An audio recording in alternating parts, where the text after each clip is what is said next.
I am the Tofu Golem. Please enjoy the video. In this video, I will explain how to connect your Akko keyboard. The most reliable and direct method is a wired connection. First, take your USB-C cable and locate the USB-C port on the back or side of your Akko keyboard.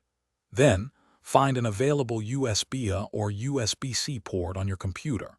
Gently but firmly insert one end of the cable into the keyboard and the other into your computer. This establishes a direct, stable link, ensuring immediate functionality and optimal performance. Once connected, your computer's operating system should automatically detect the Akko keyboard and install any necessary drivers within a few seconds. You typically won't need to download anything manually. To confirm a successful connection, open a text editor or any application where you can type. Press various keys to ensure they all register correctly and without any noticeable delay. This simple test verifies that your keyboard is fully operational and ready for use. If your Akko keyboard isn't recognized immediately, don't worry, there are a few simple troubleshooting steps. First, try plugging the USB-C cable into a different USB port on your computer.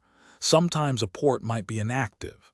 Second, if you have another USB-C cable available, try swapping it out, as a faulty cable can prevent connection.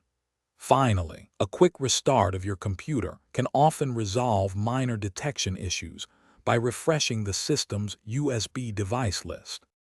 While Akko keyboards may offer other connection methods, focusing on the wired approach ensures the most consistent and high-performance experience.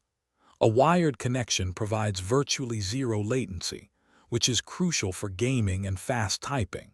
You also eliminate concerns about battery life, wireless interference, or signal drops.